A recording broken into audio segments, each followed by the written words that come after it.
पहाड़ों वाले जंगल में गर्मी बहुत बढ़ चुकी थी। तोता नदी की तरफ उड़ता हुआ आ रहा था कि उसके पंख धूप से जलने लगते हैं, इसलिए वो नीचे उतर आता है। आसमान तो है ही गर्म और जमीन उससे भी ज्यादा गर्म। हाय, जल गए, मेरे पंजे जल गए।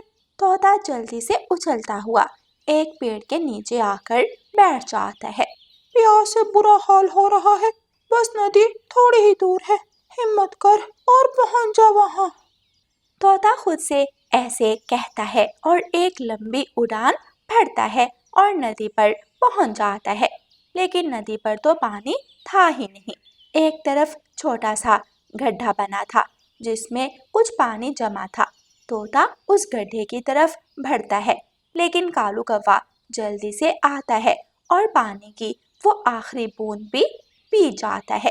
तुम्हें पता भी है कितनी मुश्किल से मैं यहाँ तक पहुँचा था, मेरे लिए एक बूंद ही छोड़ देते। और मुझे भी बहुत प्यास लगी थी, समझे? कालू कौवा वहां से चला जाता है और तोता बेचारा रोने लगता है। अब मैं कहाँ से पानी पीऊं? ऐ ऊपर वाले, जंगल में बारिश कर दे ताकि नदी नाले फिर से भर जाएं। तोता बहुत मुश्किल से खुद को उस गर्मी में संभालता वापस उड़ता है। गोरी, मिठू तोता पानी पीने ही लगा था कि पीछे से मैंने एंट्री मारी और उस पानी की आखिरी बूंद को भी मैं पी गया और तोता मुंह देखता रह गया। कौवे जोरों से हंसने लगते हैं। कालू जी, नदी पर तो पानी ही सूख गया है, अब हम पानी कहाँ से पिएंगे? गोरी, बिल्कुल भी चिंता मत करो, तुम्हारे काले पति के पास सब समस्याओं का बंदोबस्त है। चलो चलते हैं दूसरे जंगल। गौरी कौवी और कालू कौवा दूसरे जंगल की तरफ उड़ते हैं। दूसरे जंगल पहुंचकर वो एक बड़े पेड़ पर बैठ जाते हैं। गोरी, पता है ना अब क्या करना है? कालू, तब से तो तुम मुझे उड़ा रहे हो, मुझे क्या पता क्या करना है। मेरा तो सर घूम गया, तब से उड़ रही हूँ। अब अगर कोई काम की बात ना की ना तुमने तो मैं तुम्हारा सर ही फोड़ दूंगी। अच्छा गोरी, तुम गुस्सा तो मत करो, मैं बताता हूँ। गोरी, इस जंगल में मेरा दोस्त भूरा कौवा रहता है, बड़ा अमीर है वो। सुना है 5-6 कुएं उसकी प्रॉपर्टी के अंदर आते हैं। चलो उसके पास चलते हैं और उससे मदद मांगते हैं। फिर दोनों पति पत्नी भूरे कौवे के घर की तरफ उड़ते हैं। उधर जंगल में रानो चिड़िया सारी सूरत हाल से बहुत परेशान थी। दोपहर के समय रानो चिड़िया अपने घोंसले में सोई हुई थी। पानी है, उस कुएं में पानी है दोस्तों, बस थोड़ा और आगे फिर हमें पानी मिल जाएगा। रानो चिड़िया ऐसा कहते हुए सपना देखते हुए जाग जाती है। ये कैसा सपना था? हम सब कुआं खोज रहे थे। फिर रानो चिड़िया के दिमाग में एक योजना आती है और रानो चिड़िया अपने सब दोस्तों को एक बड़े पेड़ के नीचे जमा कर लेती है। रानो बहन, मेरे पास एक बहुत अच्छा प्लान है। हम ऐसा करते हैं कि बादलों के पास जाते हैं और उनसे बात करते हैं। जी कबूतर भैया, आपने ठीक कहा, लेकिन मेरे पास कबूतर फिर से बोल पड़ता है। देखा, मैं हूँ ही अक्लमंद। तो फिर चलो दोस्तों, बादलों के पास चलते हैं। कबूतर रानो चिड़िया को तो बोलने का मौका ही नहीं दे रहा था। यार कबूतर, गर्मी की वजह से सर पहले ही घूम रहे हैं, तू और गुस्सा मत दिला। अगर इस गर्मी में तू उड़कर ऊपर आसमान में बादलों तक पहुंच सकता है तो जा, चला जा। रानो बहन, आप बताएं कि क्या कहना चाह रही हैं आप? कबूतर बिल्कुल चुप हो जाता है। तो मैं ये कह रही थी कि क्यों ना हम सब मिलकर कुआं खोदें। ये सुनकर सब पक्षियों के चेहरे पर एक हैरानगी की लहर दौड़ती है। मैं जानती हूँ आप सबको ये मुश्किल लग रहा होगा, लेकिन दोस्तों ये मुश्किल है, नामुमकिन तो नहीं। मैं आपके साथ हूँ रानो चिड़िया। और मैं भी आपके साथ हूँ। और मैं भी। सब पक्षी एक दूसरे की तरफ देखकर मुस्कुराते हैं और फिर जंगल में नरम और हरी भरी जमीन की खोज में निकल जाते। अच्छा, तो तुम दोनों मेरा एक कुआं लेना चाहते हो, लेकिन इस सब में मुझे क्या मिलेगा? देखो भूरे, हमारे जंगल में पानी का एक भी कुआं नहीं है। पक्षी तो भागे भागे आएंगे हमारे पास और हम पानी के बदले भारी रकम लेंगे उनसे। फिर जो मुनाफा होगा हम और तुम आधा आधा बांट लेंगे। लेकिन उससे पहले तुम दोनों को मुझे विश्वास दिलाना होगा कि तुम दोनों पैसे लेकर भागोगे नहीं। वो कैसे विश्वास दिलाएं हम तुझे? तुम दोनों दिन में मेरे साथ मेरा काम करोगे। कोई समस्या वाली बात नहीं है, हम तैयार हैं। फिर अगली सुबह सब पक्षी घोड़ा लेकर उस जमीन पर पहुंच जाते हैं। तोते भैया, आप पेड़ के नीचे बैठ जाएं। जब हम में से कोई एक ज्यादा थक जाएगा तो आप उसकी जगह आ जाना। फिर वो सब दोस्त मिलकर खुदाई करना शुरू करते हैं। उधर काले कौवे भी काम पर लग जाते हैं। भूरे कौवे का नौकर उल्लू कौवों के पास आता है। बॉस ने कहा है कि पहले गाय का दूध निकालो, फिर बाड़े को साफ करो और फिर दूध लेकर घर आ जाना। बाड़े को साफ नहीं करेंगे हम, जगह जगह गाय ने गोबर किया है। मैं अपने सुंदर पंख गोबर को नहीं लगाऊंगी। ठीक है, मैं जाकर भूरे बॉस को बता देता हूँ। अच्छा गौरी, तुम गाय का दूध निकाल लेना, मैं गोबर उठा लूंगा। फिर दोनों कौवे काम पर लग जाते हैं। गौरी गाय का दूध निकालती है और कालू गोबर उठाने में लग जाता है। शाम हो गई है दोस्तों, अब हम सुबह आए। रानू चिड़िया घर जा रही थी कि उसे रास्ते में एक बूढ़ी फाख्ता की आवाज आती है। मैं मर जाऊंगी इस गर्मी में, मैं प्यास से मर जाऊंगी। माँ जी, मेरे घर थोड़ा सा पानी पड़ा है, मैं अभी लाती हूँ। रानू चिड़िया जल्दी से घर की तरफ उड़ती है और एक कटोरी में पानी लेकर आती है। बूढ़ी फाख्ता पानी पीती है तो उसकी जान में जान आती है। भला हो बेटी तुम्हारा, ऊपर वाला तुम्हें इसका फल जरूर देगा। ऐसे ही 2 दिन गुजर जाते हैं। पक्षी खुदाई कर रहे थे। मेरा बादलों का आइडिया अच्छा था। हम कब से खुदाई कर रहे हैं, मुझे तो पानी की एक बूंद भी नजर नहीं आ रही। कबूतर भैया, हमें जरूर हमारी मेहनत का फल मिलेगा, बस हमें हिम्मत नहीं हारनी। कालू, पूरे 2 दिन हो गए, चलो अब भूरे के पास चलते हैं। हाँ गौरी, चलो चलते हैं। आय हाय कालू, तुम्हारे पंखों से गोबर की कितनी बदबू आ रही है, दूर रहो मुझसे। फिर दोनों भूरे कौवे के पास जाते हैं। हाँ, तुम दोनों काबिले विश्वास हो, इसलिए आज से मेरा एक कुआं मैं तुम्हें देता हूँ।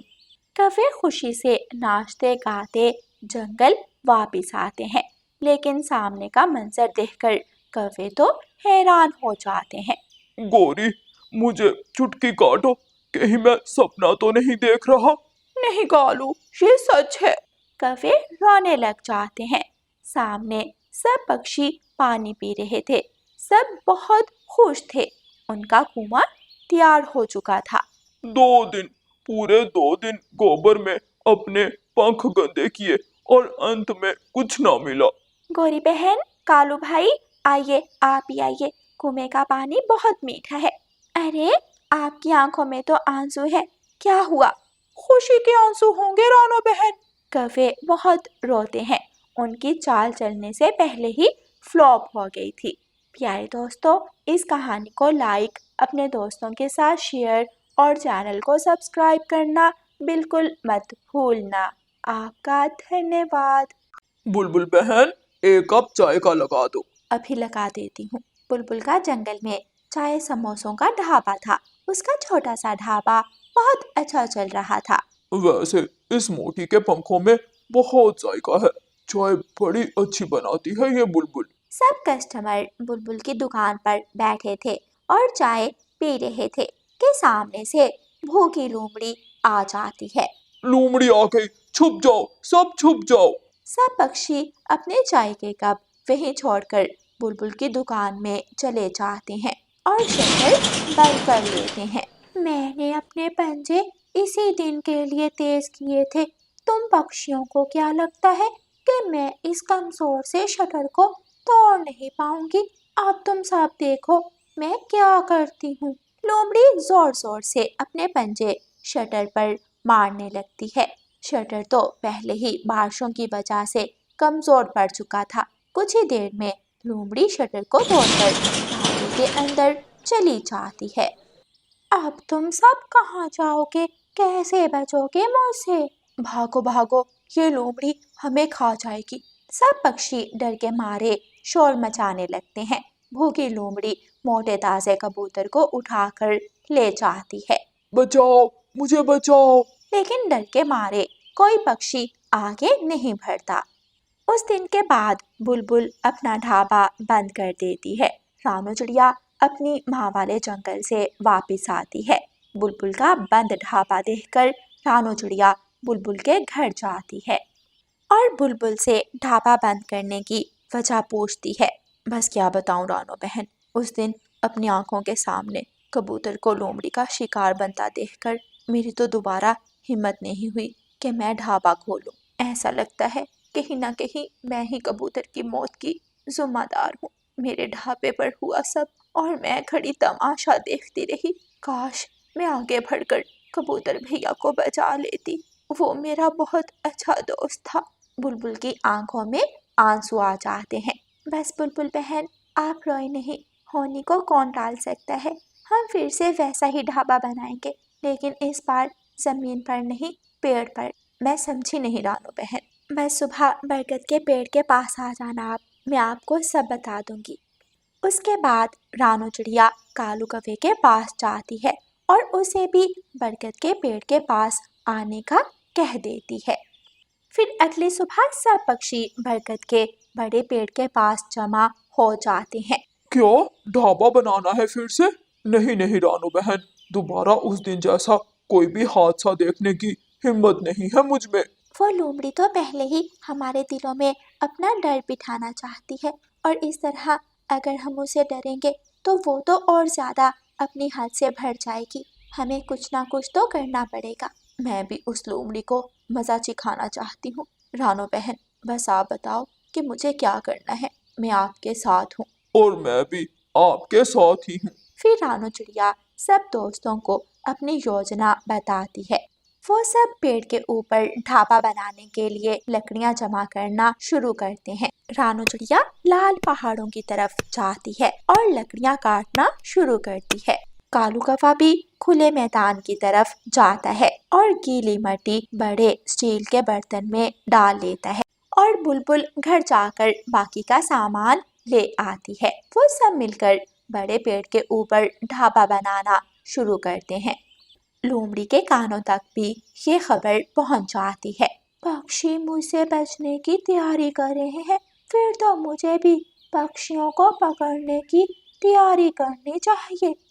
लोमड़ी भी जंगल में बड़े पेड़ों के पास आ जाती है और पेड़ पर चढ़ने की प्रैक्टिस करने लगती है। वो कभी एक शाख पर छलांग लगाती, कभी दूसरे पर। ऐसे करते करते वो पेड़ के ऊपर चढ़ जाती है, लेकिन जैसे ही लोमड़ी नीचे देखती है उसे चक्कर आ जाता है और सीधी नीचे गिर जाती है। हाय रे, मर गई। पता नहीं ये पक्षी कैसे इतने ऊंचे ऊंचे पेड़ों पर बैठ जाते हैं। लोमड़ी बड़ी मुश्किल से लंगड़ाती हुई अपनी गुफा की तरफ वापस जाती है। उधर पक्षियों ने पेड़ के ऊपर अपना ढाबा बना लिया था और अपने ढाबे का नाम रखा था the fly food dhaba. Kalu कौवा डिलीवरी वाला पक्षी बन जाता है। बुलबुल पेड़ पर खड़ी होकर मैनियों की पुकार लगाती है और रानू चिड़िया मजे मजे के भोजन बनाती है। कुछ ही देर में पेड़ पर कस्टमर्स का रश लग जाता है। मैं अब पेड़ पर छलांग नहीं लगा सकती। अब मैं क्या करूं? भूख भी बहुत लगी है। अब मुझे कोई दूसरी योजना बनानी होगी। लोमड़ी अपने मुंह पर एक काली ऐनक लगाती है और फ्लाई ढाबे की तरफ निकल जाती है। साथ में लंगड़ी टांग के लिए डंडा भी पकड़ लेती है और ढाबे पर पहुंचकर बड़े पेड़ के नीचे खड़ी होकर ऊंची आवाज में कहती है, मुझे गरीब और टूटी टांग वाली की मदद करो। कब से कुछ अच्छा नहीं खाया। पक्षियों, मेरी मदद करो। दोस्तों, हमारा दुश्मन आ चुका है। अब समय है उसे मजा चिखाने का। रानो बहन, खूब मिर्ची डालकर भोजन बनाओ, आज उसे छोड़ेंगे नहीं हम। रानू चिड़िया भोजन में मिर्ची का पूरा डिब्बा डाल देती है।